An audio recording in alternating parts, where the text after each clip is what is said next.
What's up guys, my name is Team Beige here, and today we're back with another video, and today we are taking a look at Battles of Legend Monsters Revenge. This is going to be the part of the first set of videos I'm going to be doing on this new set coming out in a couple weeks.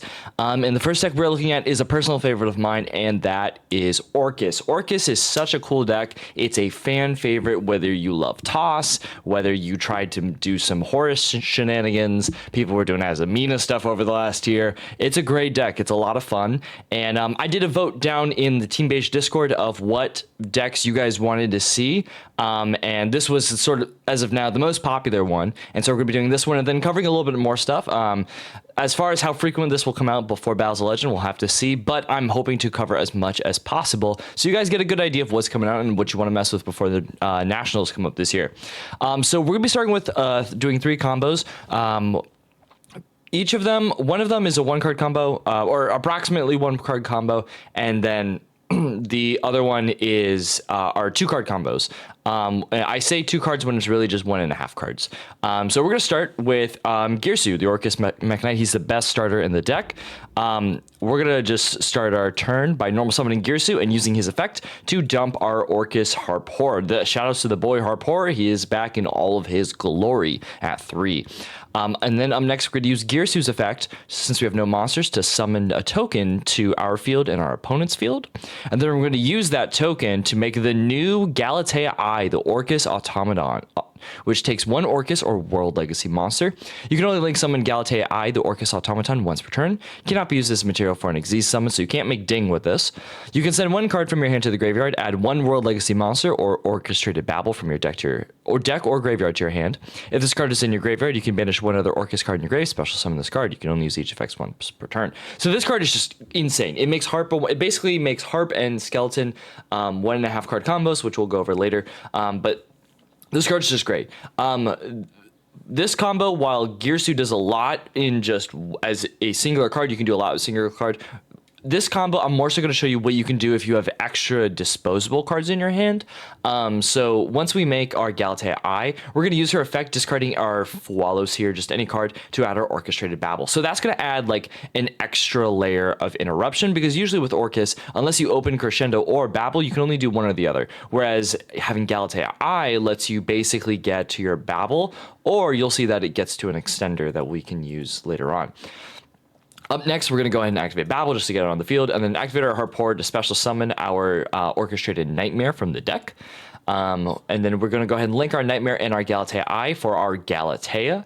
And we're going to use our Nightmare effect to send to the graveyard a Symbol Skeleton, targeting really any monster on our field.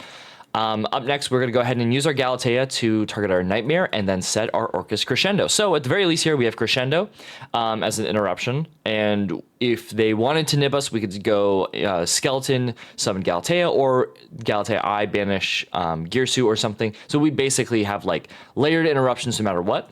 And then we're going to go ahead and link into our long Gearsu, the Orcust Orchestrator. Now, we don't see him a lot kind of pre-support. He's kind of like okay, but we're going to use him as sort of like link climbing material. And then up next, we're going to use our Symbol Skeleton, targeting our Galatea to special summon it to the field.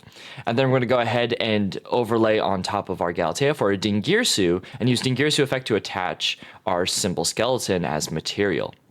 And then up next, we're going to go ahead and summon our Galatea-I by banishing the Gearsu, the Orcust Mech Knight. And then we're going to link our long Gearsu and our Galatea-I for the Endling Gearsu, the Orcust Mech Knight. This guy's crazy. 2+ monsters, including an Orcust Link monster. You can target one of your banished Orcust or World Legacy cards, add it to your hand, then you can shuffle 1 card from your hand into the deck and take control of 1 face-up monster your opponent controls. So, because of Babble, this is a quick effect, and it's absolutely insane. As of this point, we have like 2 Orcust cards in our banish, and we'll get some on our opponent's turn, so he's always live to kind of just mind control something, which is really good. And he also just puts back some of the cards you need into the deck, like the rest of the Orcust monsters.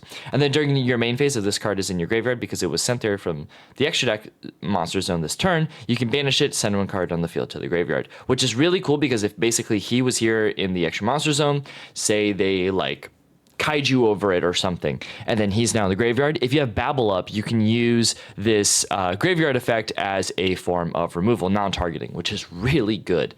So next we're going to use Inling Gearsu's effect, targeting one of our monsters. I chose Harpoor, and then we're going to put just a random card back into the deck. You could put back the harp if you could put back a random card if you want to keep the harp in hand as like follow up or something. You're still going to get a good amount of follow up just from having you'll have Skeleton as an eruption. Crescendo on your turn can banish for follow, but you can also keep harp in hand as if you need a normal summon for the next turn, which is kind of why I wanted to show like this being a 2.5 card combo, I guess maybe we'll call it, but it's still really what matters is Gearsu plus any card is basically this. And we're going to take the token from our opponent, and then we're going to link our ding and our token for our IP Masquerena. So on our opponent's turn, basically, what does this do? We can go Simple Skeleton, summon our Ding Gearsu, and to send a card on the field to the graveyard. We can use our Galatea-I to banish something from the grave to get a material on the field. We can go IP, link into SP or Unicorn, and then we can go Inling Gearsu, take control, and then we can Orcust Crescendo something so long as we have Inling Gearsu, or even if we just have Galatea-I on the field or any of our other Orcust links. It's absolutely insane. These cards are so great. And I'm going to show you guys the next combo. All right, for our next combo, I'm going to show you what you can do with Harpoor plus any card. We're going to go ahead and start our turn by normal summoning our Harpoor and then linking for our Galatea-I.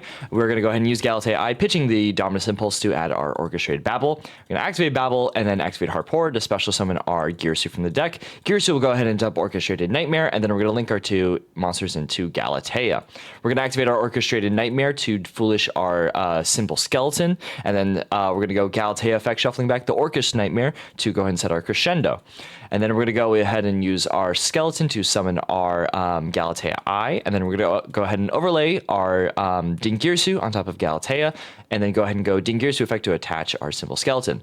Next, we're going to go ahead and link for our Long Gearsu, and then we're going to go Galatea-I effects, banishing our Simple Skeleton to go ahead and summon our Inling Gearsu. So basically, it is the same end board, just without IP Masquerena. We still have our Ding Gearsu interaction. We still have Crescendo live. We have Babble live. We have our Inling Gearsu live. Pretty cool, pretty awesome. There is a world where maybe instead of the Simple Skeleton, you can send World 1, which we are playing, to like banish and then summon something back from here. You could maybe try out that combo and see how it differs. I think getting the Skeleton in rotation is just kind of really good, and it's what I prefer to do. So yeah, this is really simple, but basically off of the 1.5 cards, this is our, I believe, 1, 2, 3 interruptions, which is really nice. So we're going to go ahead and check out our next combo. All right, and for our last combo, I'm going to show you what you can do if you draw the worst starter, which is Simple Skeleton. Now, normally, Simple Skeleton would have done nothing pre-support. However, he does some things right now. And we're going to go over a couple of different options you can do. We're going to go ahead and normal our Simple Skeleton, and we're going to link for the Galatea-I.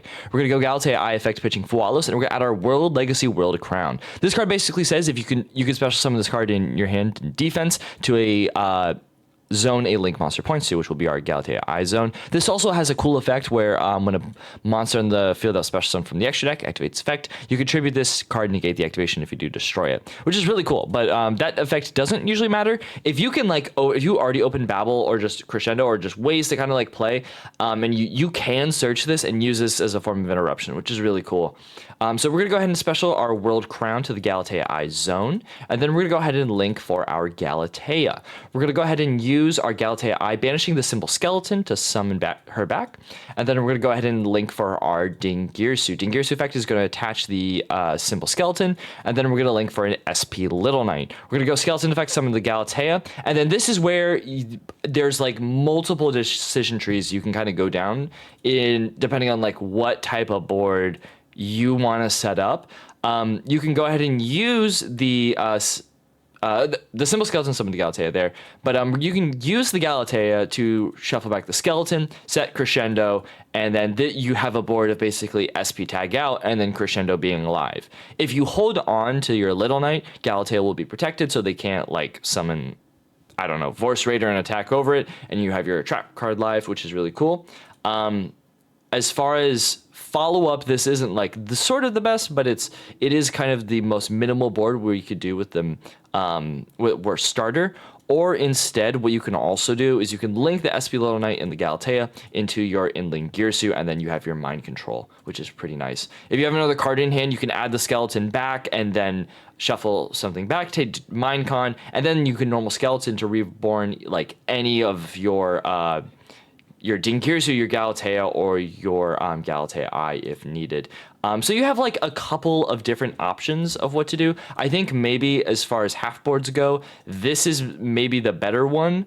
I'm still kind of sorting out maybe what version of this board I like. There's a world you could also theoretically get Babel up maybe, and then have your Gearsu be live as an interruption, where it's potentially SP Babel and then Ding, which could be worth.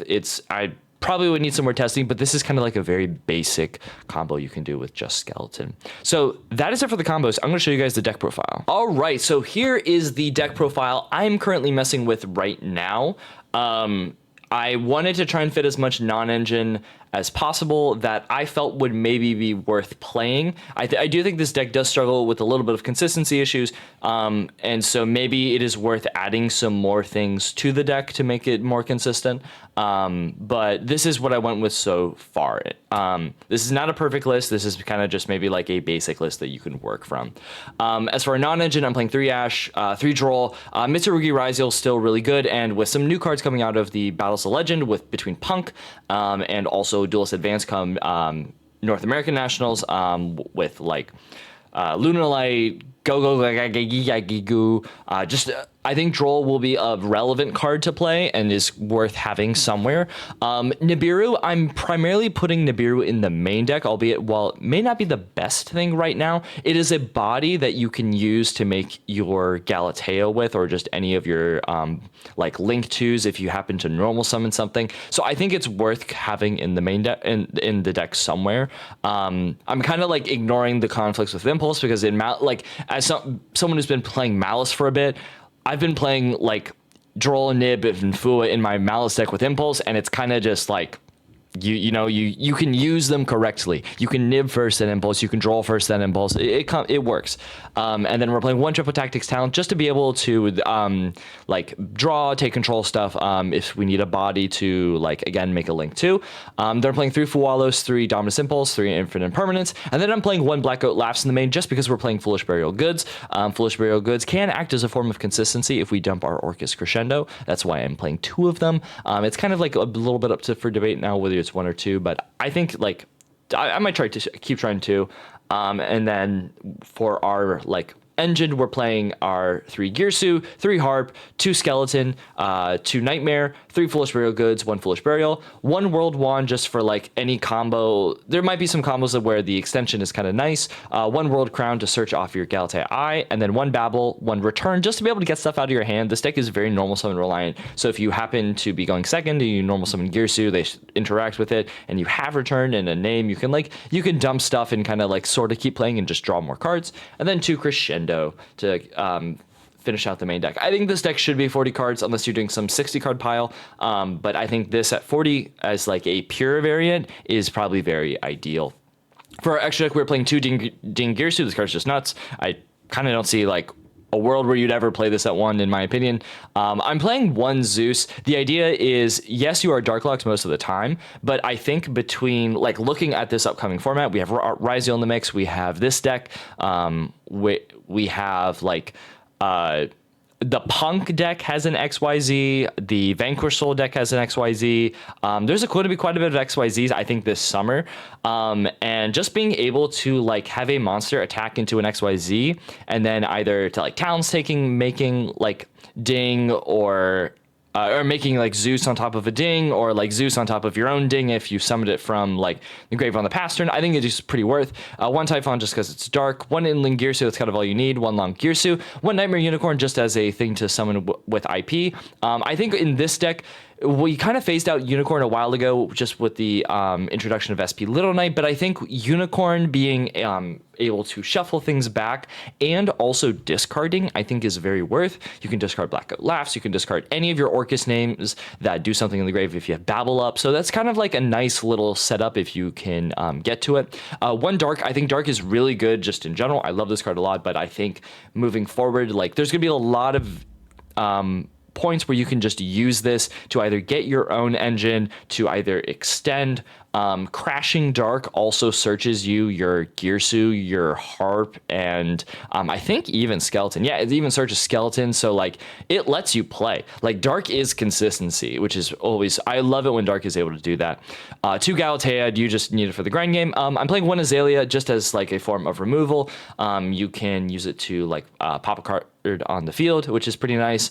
1 SP, obvious, 1 IP, obvious, and then 2 Galatea-I.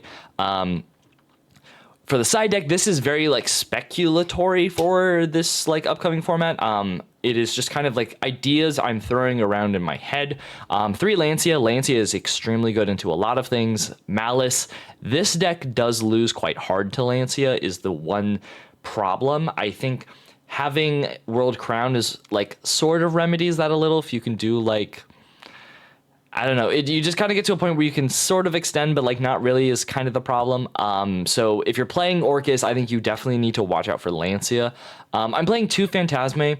I've really liked Phantasme in my Malice deck, and I'm going to try it in like some other decks as well that can play it. Phantasme is a body. It can put back like any cards you don't want to see. It's a dark. And between this deck potentially being popular, Malice still existing, in Vanquish Soul, they may not make rock, but at least that's something, you know? So having those kind of like, just having Phantasma as a body, I think could be worth trying. 3 Pirellia, I think Pirellia is going to be quite good this upcoming season. 1 Called by the Grave, Xyz Encore, this is something for the Castell Harpy's Featherstorm lock I've been seeing, and I've been wanting to try it. And also it could be worth in this deck, like Into the Mirror as well. You could bounce if a Dean Gearsu, like it basically is droplet for a Dean Gearsu. You can use it into like, if they have the Punk XZ, if they have a Detonator. So I think this card is worth trying out. And then for kind of like a going first package, I have 2 Thrust and then 1 Mischief of the Gnomes. I still expect Mitsurugi Ryzeal to be a very strong deck going into this summer format. And then also this Mischief of the Gnomes just works into like Punk. It works into... I have to maybe think of some other like ideas of where this is useful, but as your main deck has already some great going first cards like Crescendo, Goat, even some of your non-engines, just the interactions you can put up, that I think just having Called by these 2 and Gnomes is probably enough with like most of your matchups. But yeah, that is it for the deck profile. Let me guys know what you think in the comment section down below. I'm super excited to keep covering Battles of Legend Monsters Revenge. Let me know what decks you're excited for next, and if you have any recommendations, feel free to comment them down below or join our Discord and let us know there. I'm Marty with Team Beige, and I'll see y'all later. Peace.